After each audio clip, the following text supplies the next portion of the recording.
విద్య అంటే మీ మెదడులోకి చొప్పింపబడిన సమాచార రాశి కాదు, అది అక్కడే మురిగిపోతుంది. జీవిత కాలమంతా వేచి చూసినా అది జీర్ణమే కాదు. ఎందుకంటే మీ మెదడులోకి చొప్పింపబడిన సమాచారం కేవలం పరీక్షాకాలం వరకు మాత్రమే ఉంటుంది. పరీక్షా ఫలితం సీటు వచ్చిందా, ర్యాంకు వచ్చిందా, ఉద్యోగం వచ్చిందా, పాస్ అయ్యామా అంతవరకు మాత్రమే ఉండి ఆ తర్వాత అది తినకుండా ఉంటే పండు మురిగిపోయినట్లు నీ చదువును నీవు ఆచరణలోకి పెట్టకపోతే మురిగిపోతుంది.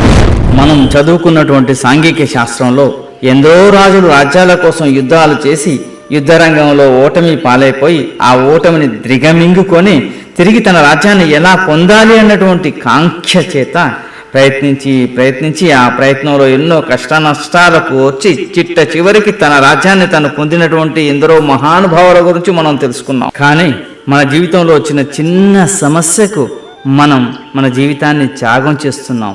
అంటే మనం చదివిన చదువు మనకు ఏం నేర్పించింది? పరీక్షలో పాస్ కావడం నేర్పించిందా? ఉద్యోగం రావడం మాత్రమే నేర్పించిందా?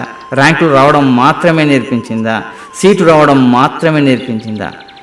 ఏ చదువైనా మనం మన జీవితంలో ఆచరించకపోతే అది నిష్ప్రయోజనమే అన్న విషయాన్ని నువ్వు గుర్తుంచు. చదువుకున్న సామాన్య శాస్త్రంలో జంక్ ఫుడ్ తింటే ఆరోగ్య సమస్యలు ఎదుర్కోవాల్సి వస్తుందని చదువుకున్నాం. కానీ నిజ జీవితంలో ఆచరణలోకి వచ్చేసరికి వాటినే మనం తింటూ మన ఆరోగ్యాన్ని మన చేతులారా నాశనం చేసుకుంటున్నాం. అంటే మనం చదివిన చదువు మనకి ఏం నేర్పించింది? జంక్ ఫుడ్ అంటే ఏమిటి అని, మరియు జంక్ ఫుడ్ తింటే మనకు ఏ రకాలైనటువంటి ఆరోగ్య సమస్యలు ఎదుర్కోవాల్సి వస్తుంది అని పరీక్షలో అడిగిన ప్రశ్నలకు సమాధానం మాత్రమే మనం నేర్చుకున్నాం. అది మన జీవితంలో ఆచరణకు పనికిరాదు అని మనం అనుకుంటున్నాం. ఆచరణ విహీనమైనటువంటి చదువే కాదు అన్నటువంటి ఒక జ్ఞానాన్ని నువ్వు ఏర్పరచుకో. ఇకనైనా నీ జీవితాన్ని మార్చుకో. మనం చదువుకున్న గణిత శాస్త్రం యందు ఎన్నో చిక్కు సమస్యలను ఛేదించాం.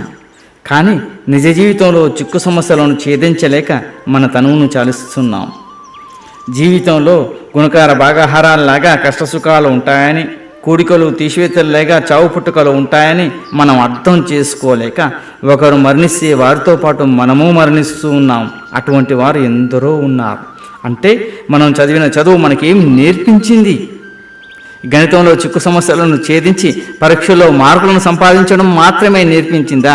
నిజ జీవితంలో నీకు ఎన్నో సమస్యలు ఉంటాయి, అటువంటి సమస్యలను నువ్వు ఎన్నింటినో ఎదుర్కోవాలి అన్నటువంటి అంశాన్ని నీకు నేర్పించలేకపోతే ఆ చదువే కాదు. ఈ వాస్తవాన్ని గుర్తుంచుకో.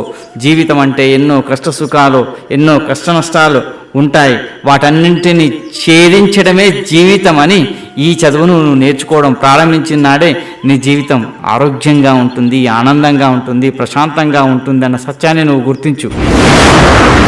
తెలుగులో ఎన్నో నీతి సూత్రాలను చదివాం. కానీ నిజ జీవితంలోకి వచ్చిన తర్వాత అవినీతితో మనం బ్రతికేస్తూ లంచాలను తీసుకుంటూ దొరికిన తర్వాత ఆత్మహత్యలు చేసుకున్న వారు ఎందరో ఉన్నారు. అంటే మనం చదివిన చదువు మనకు నీతిని నేర్పడం లేదు. అంటే మనం ఏం చదువుతున్నాం, ఎలా జీవిస్తున్నాం, ఎలా బ్రతుకుతున్నాం, రాక్షసత్వాన్ని మనలో పెంచుకుంటున్నాం. అదేనా మనం చదివిన చదువు? అదేనా మనకు నేర్పినటువంటి విద్య? ఆలోచించు. ఒక వాస్తవం గుర్తుంచుకో. గంధపు చెక్కలను మోసే గాడిదకు దాని బరువే తెలుస్తుంది, కానీ గంధపు చెక్కల యొక్క విలువ తెలియదు. నీవు కూడా పుస్తకాలను మోసే గాడిదవు కావాకు. పుస్తకాలలో ఉన్న వాటిని ఆచరించి మహోన్నత వ్యక్తిత్వాన్ని నువ్వు పెంచుకో. మహానుభావునివిక ఉన్నత వ్యక్తిత్వాన్ని ఏర్పరిచేదే విద్య అన్నటువంటి ఒక వాస్తవాన్ని నువ్వు గ్రహించు.